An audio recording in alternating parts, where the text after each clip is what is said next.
Price lord. ದೇವರ ಪರಿಶುದ್ಧ ನಾಮಕ್ಕೆ ಸ್ತೋತ್ರ ಉಂಟಾಗಲಿ.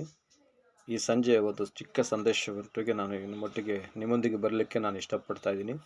ದೇವರು ತಾನೇ ಸಹಾಯ ಮಾಡಲಿ. ಪವಿತ್ರಾತ್ಮನ ಮೂಲಕವಾಗಿ ನಾವು ಮುಂದುವರಿಲಿಕ್ಕಿದ್ದೇವೆ. ಪ್ರಕಟಣೆ ಗ್ರಂಥದ 11ನೇ ಅಧ್ಯಾಯದಲ್ಲಿ ನಾವು ಯೆರೂಸಲೇಮಿನ ಮತ್ತು ಇಸ್ರಾಯೇಲರ ದೇವಾಲಯದ ಒಂದು ನೋಟವನ್ನು ನೋಡ್ತಾ ಇದ್ದೀವಿ.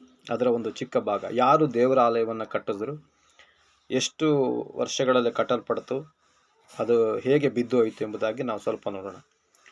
ದೇವರು ಯೋಹಾನನಿಗೆ ದೇವರು ಆಲಯ ಮತ್ತು ಯಜ್ಞವೇದಿ ಆರಾಧನೆ ಮಾಡುವುದನ್ನು ಲೆಕ್ಕಿಸು ಎಂಬುದಾಗಿ ಹೇಳ್ತಾ ಇದ್ದಾರೆ. ಯೋಹಾನನಿಗೆ ಪ್ರಕಟಣೆ ಗ್ರಂಥದಲ್ಲಿ ಯೇಸು ಕ್ರಿಸ್ತನ ಶಿಷ್ಯನಾದ ಅಪೊಸ್ತಲನಾದ ಯೋಹಾನನಿಗೆ ಹೇಳ್ತಿದ್ದಾರೆ ದೇವರು. ಇದರ ಅರ್ಥ, ಈ ದೇವಾಲಯವು ಯೆರೂಸಲೇಮಿನ ದೇವಾಲಯವಾಗಿದೆ, ಇದನ್ನು ಲೆಕ್ಕಿಸು ಅಂತ ಹೇಳ್ತಾರೆ. ಆರಾಧನೆ ಮಾಡುವವರನ್ನ, ಯಜ್ಞವೇದಿಯನ್ನ, ಆಲಯ ಮತ್ತು ಯಜ್ಞವೇದಿ ಆರಾಧನೆ ಮಾಡುವವರನ್ನ ಲೆಕ್ಕ ಹಾಕುವಂತ ಯೋಹಾನನಿಗೆ ಹೇಳ್ತಾರೆ. ಅದರ ಅಧ್ಯಾಯ 11ನೇ ಅಧ್ಯಾಯಕ್ಕೆ ಬಂದಾಗ ದೇವರು ಲೋಕದ ಮೇಲೆ ಬರಮಾಡುವ ಅಂತಿಮ ನ್ಯಾಯ ತೀರ್ಪಿನ ಸಮಯದಲ್ಲಿ ಅಸ್ತಿತ್ವದಲ್ಲಿರುವ ಕ್ರೈಸ್ತ ಸಭೆಯನ್ನು ಸೂಚಿಸುತ್ತದೆ ಈ ಯೆರೂಸಲೇಮಿನ ದೇವಾಲಯದ ಬಗ್ಗೆ ನೋಡುವಾಗ.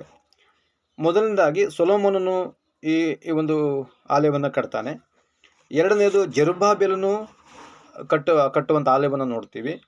ಮೂರನೇದು ಹೆರೋದನು ಈ ಆಲಯವನ್ನು ಕಟ್ಟಿ ನಿಲ್ಲಿಸ್ತಾನೆ. ನಾವು ಸೊಲೊಮೋನನು ಕಟ್ಟಿದ ದೇವಾಲಯದ ಬಗ್ಗೆ ಸ್ವಲ್ಪ ಅದರ ಭಾಗದಲ್ಲಿ ಸ್ವಲ್ಪ ವಿವರಣೆ ನೋಡೋಣ. ದಾವೀದನು ಅರಮನೆಯಲ್ಲಿ ಸಮಾಧಾನದಿಂದ ವಾಸ ಮಾಡ್ತಿದ್ದಾಗ ಒಂದು ದಿವಸ ಪ್ರವಾದಿಯಾದ ನಾತಾನನಿಗೆ ದೇವರು ಮಾತಾಡ್ತಾರೆ. ಪ್ರವಾದಿ ನಾತಾನನೊಟ್ಟಿಗೆ ಮಾತಾಡ್ತಾರೆ. ನೋಡು, ನಾನು ದೇವದಾರು ಮರದ ಮನೆಯಲ್ಲಿ ವಾಸವಾಗಿದ್ದೀನಿ. ದೇವರ ಮಂಜೂಷವಾದರೂ ಬಟ್ಟೆಯ ಮನೇಲಿ ಇರ್ತದೆ ಅಂತೇಳಿ ದೇವರು ಪ್ರವಾದಿಯ ಮೂಲಕವಾಗಿ ಮಾತಾಡಿ ನೀನು ದೇವಾಲಯವನ್ನು ಕಟ್ಟಬೇಕು ಅಂತ ಹೇಳ್ತಾನೆ. ದಾವೀದನು ದೇವಾಲಯವನ್ನು ಕಟ್ಟಲಿಕ್ಕೆ ಪ್ರಯತ್ನ ಪಡುವಾಗ ದೇವರು ಹೇಳ್ತಾರೆ, ನೀನು ಕಟ್ಟಬಾರ್ದು. ಯಾಕೆ ಕಟ್ಟಬಾರ್ದು? ನಿನ್ನ ಕೈಗಳು ಬಹಳಷ್ಟು ಯುದ್ಧಗಳನ್ನು ಮಾಡಿರೋದ್ರಿಂದ, ರಕ್ತಸಿಕ್ತವಾಗಿರೋದ್ರಿಂದ ದೇವಾಲಯವನ್ನು ಕಟ್ಟಬೇಡ. ಹಾಗಾದ್ರೆ ಯಾರು ಕಟ್ಟಬೇಕು? ದಾವೀದನ ನಂತರ ದಾವೀದನ ಮಗನಾಗಿರುವಂಥ ಸೊಲೊಮೋನನ ಮೂಲಕವಾಗಿ ಕಟ್ಟಲ್ಪಡಬೇಕು. ಅದರ ವಾಕ್ಯ ಭಾಗವನ್ನು ನೋಡುವಾಗ 2 ಸಮುವೇಲ 7ನೇ ಅಧ್ಯಾಯ 1ನೇ ವಚನ 2ನೇ ವಚನ ಮತ್ತು 2 ಅರಸುಗಳು 5ನೇ ಅಧ್ಯಾಯ 5ನೇ ವಚನದಲ್ಲಿ ನಾವು ಆ ಭಾಗವನ್ನು ನೋಡ್ತಾ ಇದ್ದೀವಿ. ದಾವೀದನ ಮಗನಾದ ಸೊಲೊಮೋನನು ದೇವಾಲಯವನ್ನು ಕಟ್ಟುತ್ತಾನೆ. ಯೆರೂಸಲೇಮಿನಲ್ಲಿ ದೇವಾಲಯವನ್ನು ಕಟ್ಟುವುದಕ್ಕೆ ಒಟ್ಟು 7 ವರ್ಷ ಹಿಡಿಯುತ್ತದೆ. 7 ವರ್ಷ ಅಂದರೆ ಕ್ರಿಸ್ತಪೂರ್ವ 606ರಲ್ಲಿ ಅದು ಪೂರ್ಣಗೊಳ್ತದೆ. ಸೊಲೊಮೋನ ಕಟ್ಟಿದ ದೇವಾಲಯ ಪೂರ್ಣಗೊಳ್ತದೆ. 1 ಅರಸುಗಳು 6ನೇ ಅಧ್ಯಾಯ 38ನೇ ವಚನದಲ್ಲಿ ನಾವು ಆ ವಾಕ್ಯ ಭಾಗವನ್ನು ಸ್ವಲ್ಪ ಅದು ಅಲ್ಲಿ ಬರೆಯಲ್ಪಡುವಂಥ ವಾಕ್ಯ ಭಾಗವನ್ನು ನೋಡ್ತಾ ಇದ್ದೀವಿ. ಈ ದೇವಾಲಯವನ್ನು ಬಾಬಿಲಿನ ಅರಸನೊಬ್ಬನು ಬರ್ತಾನೆ. ಬಾಬಿಲಿನ ಅರಸನಾದ ನೆಬೂಕದ್ನೆಚ್ಚರನಲ್ಲ, ಈ ನೆಬೂಕದ್ನೆಚ್ಚರನು ಯೆರೂಸಲೇಮಿನ ಮೇಲೆ ದಂಡೆತ್ತಿ ಬಿದ್ದು ಮುತ್ತಿಗೆ ಹಾಕಿ ದೇವರ ಆಲಯವನ್ನು ಹಾಳು ಮಾಡಿ ಸೊಲೊಮೋನನ ಆಲಯವನ್ನು ಕಟ್ಟಿದ್ದನ್ನು ಕೆಡವಿ ಹಾಕಿ ನಾಶಪಡಿಸ್ತಾನೆ. ಎರಡನೇದು ಬಂದ್ಬಿಟ್ಟು ಜೆರುಬ್ಬಾಬೆಲನು ಕಟ್ಟಿದಂಥ ದೇವಾಲಯ. ಈ ಜೆರುಬ್ಬಾಬೆಲನು ಅದರ ಆದ ನಂತರ ಸೆರೆಯಾಗಿ ಹೋಗಿದ್ದ ಯಹೂದ್ಯರು ಪಾರಸಿಯ ರಾಜನಾದ ಕೋರೆಷನ ಆಳ್ವಿಕೆಯಲ್ಲಿ ಕಡಿಸಲ್ಪಟ್ಟ ಜೆರುಬ್ಬಾಬೆಲನು ಮತ್ತು ಅನೇಕರು ಸೆರೆಯಿಂದ ಬಂದು ಯೆರೂಸಲೇಮಿನಲ್ಲಿ ದೇವಾಲಯವನ್ನು ಕಟ್ತಾರೆ. ಅದು ಯಾವಾಗ ಕಟ್ತಾರೆ ಅಂದರೆ ಕ್ರಿಸ್ತಪೂರ್ವ 537ರಲ್ಲಿ ಅವ್ರು ಕಟ್ತಾರೆ. ಕ್ರಿಸ್ತಪೂರ್ವ 167ರಲ್ಲಿ ಸಿರಿಯಾ ದೇಶದ ಅಂತ್ಯೋಕ್ಯನವನು 4ನೇ ಎಫೆಫರಸ್ ಅಂತ ಕರೀತಾರೆ. 4ನೇ ಎಫೆಫರಸ್ ದಂಡೆತ್ತಿ ಯುದ್ಧ ಮಾಡಿ ಯೆರೂಸಲೇಮಿನ ದೇವಾಲಯವನ್ನು ನಾಶ ಮಾಡ್ತಾನೆ. ನಾಶ ಮಾಡಿದ ನಂತರ ಆ ಸ್ಥಳದಲ್ಲಿ, ಅಂದರೆ ಜೆರುಬ್ಬಾಬೆಲನು ಕಟ್ಟಿದ ಈ ಆಲಯವನ್ನು ನಾಶಪಡಿಸಿ ಅಲ್ಲೇನು ಆ ಒಂದು ಸ್ಥಳದಲ್ಲಿ ಏನು ಸ್ಥಾಪನೆ ಮಾಡ್ತಾರಂದರೆ, ಆ ಸ್ಥಳದಲ್ಲಿ ಜಿಯಸ್ ಅಂತ ಒಂದು ಗ್ರೀಕ್ ದೇವತೆ ಯಜ್ಞವೇದಿಯನ್ನು ಸ್ಥಾಪಿಸ್ತಾರೆ. ಗ್ರೀಕ್ ದೇವತೆ ಯಜ್ಞವೇದಿಯನ್ನು. ಇದು ದೇವರಿಗೂ ಮತ್ತು ಯಹೂದ್ಯರಿಗೂ ಏನಾಗಿತ್ತು, ಅದು ವಿರೋಧವಾಗಿ ಕಾಣ್ತು ಅದನ್ನು ಸ್ಥಾಪನೆ ಮಾಡಿದಾಗ. ಆದ್ದರಿಂದ ಯಹೂದ್ಯರು ಏನು ಮಾಡ್ತಾರೆ, ಅಂತಿಯೋಕಸ್ಸನಿಗೆ ವಿರೋಧವಾಗಿ ದಂಗೆ ಎದ್ದು ಅವರು ಎದ್ದೇಳ್ತಾರೆ, ಯಹೂದ್ಯರು ಎದ್ದೇಳ್ತಾರೆ. ಕ್ರಿಸ್ತಶಕ 164ರಲ್ಲಿ ದೇವಾಲಯವನ್ನು ಜೀರ್ಣೋದ್ಧಾರ ಮಾಡಿದ್ರು.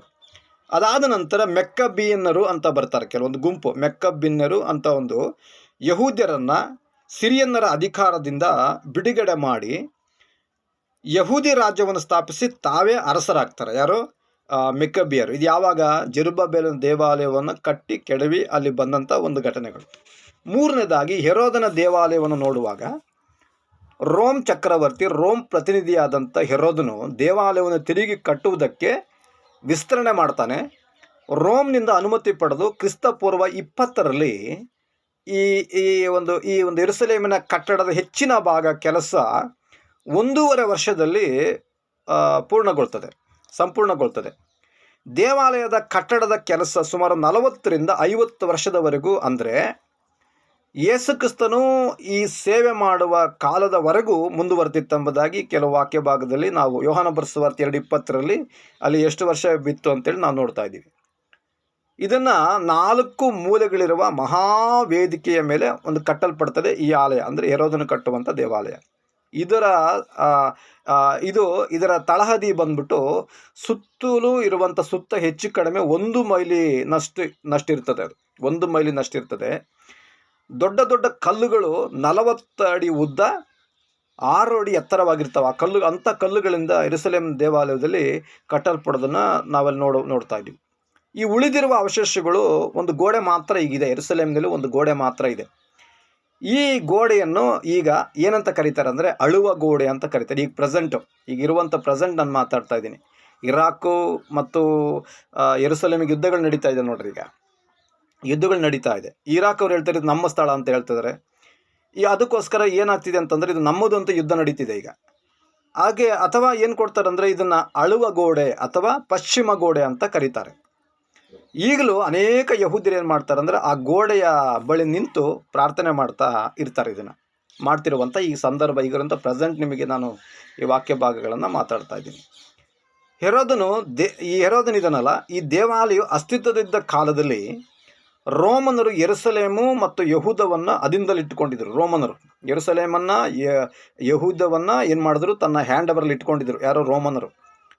ಆದಾಗ್ಯೂ ಈ ಯಾಜಕನು ಇತರ ಪ್ರಮುಖ ಧಾರ್ಮಿಕ ವ್ಯಾಪಾರ ಮುಖಂಡರನ್ನೊಳಗೊಂಡ ಒಂದು ಸಭೆಗೆ ದೇವಾಲಯ ಮತ್ತು ಧಾರ್ಮಿಕ ವಿಷಯಗಳ ಕುರಿತಾದ ಕೆಲವು ಸ್ಥಳೀಯ ವಿಷಯಗಳನ್ನು ಇತ್ಯರ್ಥ ಮಾಡುವ ಅಧಿಕಾರ ಮಾತ್ರ ಅವರಿಗೆ ಕೊಡಲ್ಪಟ್ಟಿತ್ತು. ಯಹೂದ್ಯರಿಗೆ ಪೂರ್ತಿ ರೋಮನರ ಆಳ್ವಿಕೆ ಮಾಡ್ತಿದ್ರು. ಕೆಲವೊಂದು ನಿರ್ಧಾರಗಳನ್ನು ತೆಗೆದುಕೊಳ್ಳುವಾಗ ಧಾರ್ಮಿಕವಾಗಿರ್ಬೋದು, ವ್ಯಾಪಾರವಾಗಿರ್ಬೋದು, ಕೆಲವೊಂದು ಯೆರೂಸಲೇಮಿನ ಇಸ್ರಾಯೇಲರ ಮಧ್ಯದಲ್ಲಿ ಮುಖಂಡರಾಗಿರುವಂಥವರನ್ನು ಒಂದು ಸಭೆ ಕರಿಬೋದು. ದೇವಾಲಯದ ಧಾರ್ಮಿಕ ವಿಷಯಗಳ ಕುರಿತಾಗಿ ಈ ಸ್ಥಳೀಯ ವಿಷಯಗಳಿಗೆ ಸ್ವಲ್ಪ ಅಧಿಕಾರ ಕೊಡಲ್ಪಟ್ಟಿತ್ತು. ಅಂದರೆ ರೋಮನರು ಪೂರ್ತಿ ಹ್ಯಾಂಡ್ ಓವರ್ ಮಾಡ್ಕೊಂಡಿದ್ರು. ಯೇಸುಕ್ರಿಸ್ತನ ದಿನಗಳಲ್ಲಿ ದೇವಾಲಯವು ಯಹೂದದ ನಂಬಿಕೆಗೆ ಅನುಗುಣವಾಗಿ ಎಲ್ಲವೂ ನಡ್ಕೊಂಡು ಬರ್ತಿತ್ತು. ಎಲ್ಲ ಕಡೆಗಳಲ್ಲಿ ವಾಸವಾಗಿದ್ದ ಯಹೂದರು ವರ್ಷಕ್ಕೊಂದು ಸಲ ಹಬ್ಬಕ್ಕೆ ಸೇರಿಬರ್ತಾರಲ್ಲ, ವಾರ್ಷಿಕ ಹಬ್ಬಗಳಲ್ಲಿ ಬಂದು ಸೇರ್ತಾಯಿದ್ರು. ದೇವಾಲಯವು ವಿಸ್ತಾರವಾಗಿದ್ದರಿಂದ ಯಜ್ಞಕ್ಕೆ ಬೇಕಾದ ಪಾರಿವಾಳಗಳಾಗಿರ್ಬೋದು, ಪ್ರಾಣಿಗಳಾಗಿರ್ಬೋದು ಮಾರಾಟವಾಗ್ತಿದ್ವು. ಇಲ್ಲಿ ಆ ಯೆರೂಸಲೇಮಿನ ದೇವಾಲಯದಲ್ಲಿ ಮಾರಾಟವಾಗ್ತಿದ್ವು. ಅದಕ್ಕೋಸ್ಕರ ಯೇಸು ಸ್ವಾಮಿ ಹೇಳ್ತಾನೆ ನೋಡ್ರಿ, ನನ್ನ ಆಲಯವನ್ನು ಕಳ್ಳರ ಗವೆನ್ನಾಗಿ ಮಾಡಿದಿರೆಂಬುದಾಗಿ ಸುವಾರ್ತೆಯಲ್ಲಿ ಯೇಸು ಕ್ರಿಸ್ತನು ಹೇಳ್ತಾ ಇದ್ದಾನೆ ಅಲ್ವಾ. ಇದನ್ನು ನೀವು ವ್ಯಾಪಾರ ಸ್ಥಳವಾಗಿ ಮಾಡಿದ್ದೀರಾ ಅಂತೇಳಿ ಯೇಸು ಸ್ವಾಮಿ ಗದರಿಸ್ತಾರಿರುವಂಥ ಜನರಿಗೆ. ಶಾಸ್ತ್ರಗಳಾಗಿರ್ಬೋದು, ಧರ್ಮಶಾಸ್ತ್ರ ಪಾಲನೆ ಮಾಡ್ತಾಯಿದ್ರು ಆ ಆಲಯದಲ್ಲಿ. ಇಲ್ಲಿ ನಮ್ಮ ರಕ್ಷಕನಾದ ಯೇಸು ಕ್ರಿಸ್ತನು ಈ ದೇವಾಲಯದಲ್ಲಿ ಬೋಧಿಸ್ತಾನೆ. ಆ ಯೆರೂಸಲೇಮಿನ ದೇವಾಲಯದಲ್ಲಿ ಬೋಧಿಸೋದನ್ನು ಕೂಡ ಅನೇಕ ಸಲ ನಾವು ಕೆಲವೊಂದು ಚಿತ್ರಗಳಲ್ಲಿ, ವಿಡಿಯೋಗಳಲ್ಲಿ ನೋಡಿರ್ತೀವಿ. ನಾವು ಯೇಸು ಕ್ರಿಸ್ತನ ಜೀವನ ಚರಿತ್ರೆ ಅದರಲ್ಲಿ ನೋಡಿರ್ತೀವಿ. ಇಲ್ಲಿ ಮತ್ತನ ಬಸವಾರ್ಥ 24ನೇ ಅಧ್ಯಾಯ 1ನೇ ವಚನ ಮತ್ತು 2ನೇ ವಚನದಲ್ಲಿ ಬಂದಾಗ ಈ ದೇವಾಲಯ ಎಲ್ಲ ಕೆಡಲ್ಪಡುವುದರ ಬಗ್ಗೆ ಪ್ರವಾದನೆ ಹೇಳ್ತಾರೆ. ಯೇಸು ಕ್ರಿಸ್ತನ ಪ್ರವಾದನೆ ಹೇಳ್ತಾರೆ. ಕ್ರಿಸ್ತಶಕ 70ರಲ್ಲಿ ಯಹೂದ್ಯರು ರೋಮ್ ವಿರುದ್ಧ ದಂಗೆ ಎದ್ದೇಳ್ತಾರೆ. ರೋಮ್ ವಿರುದ್ಧವಾಗಿ ದಂಗೆ ಎದ್ದು ಇದರ ಫಲವಾಗಿ ರೋಮ್ ಚಕ್ರವರ್ತಿ ಒಬ್ಬನು ಬರ್ತಾನೆ. ರೋಮ್ ಚಕ್ರವರ್ತಿ ಬಂದ್ಬಿಟ್ಟು ತೀತಾನ ಅಂತ ಬರ್ತಾನೆ. ಆ ತೀತಾನ ಕಾಲದಲ್ಲಿ ಹೆರೋದನು ಕಟ್ಟಿದ ದೇವಾಲಯ ನಾಶವಾಗಿ ಹೋಗುತ್ತೆ. ಸೊಲೊಮೋನ್ ಕಟ್ಟಿದ ಆಲಯ, ಆಮೇಲೆ ಜೆರುಬ್ಬಾಬೆಲನು ಕಟ್ಟಿಸಿದ ಆಲಯ, ಆಮೇಲೆ ಹೆರೋದನು ಕಟ್ಟಿಸಿದ ಆಲಯ. ಹಾಗಾದರೆ ಈ ಕೊನೆಯ ದಿನಗಳಲ್ಲಿ ಬರುವಂಥ ಈ ದಿನಗಳಲ್ಲಿ ಈ ಒಂದು ಯುದ್ಧ ನಡೀತದೆ, ಇರಾಕು ಮತ್ತು ಇಸ್ರಾಯೇಲ್ಗೆ ಯುದ್ಧ ನಡೀತಾ ಇದೆಯಲ್ಲ, ಈಗ ಯಾರು ಆಲಯವನ್ನು ಕಟ್ಟಿಸ್ತಾರೆ? ಇದು ಭಾಳ ಪ್ರಾಮುಖ್ಯವಾದ ಭಾಗ. ಹಾಗಾಗಿ ಮುಂದೆ ಯಾರು ಕಟ್ಟಿಸ್ತಾರೆ, ಯಾರು ಬಂದು ಅದರಲ್ಲಿ ಪ್ರತಿಷ್ಠೆ ಮಾಡಿ ನಿಲ್ತಾರೆ, ಅದು ಏನೆಂಬುದಾಗಿ ಮುಂದಿನ ಸಂದೇಶ ಭಾಗದಲ್ಲಿ ನಿಮಗೆ ಹೇಳಲಿಕ್ಕಿದ್ದೀನಿ. ಹಾಗಾಗಿ ದೇವರ ವಾಕ್ಯಗಳನ್ನು ದೇವರ ಆಶ್ವಾಸಲಿ. Thank you. Praise Lord. God bless you. ಎಲ್ಲರೂ ದೇವರ ಆಶ್ವಾಸಲಿ. ಆಮೇನ್.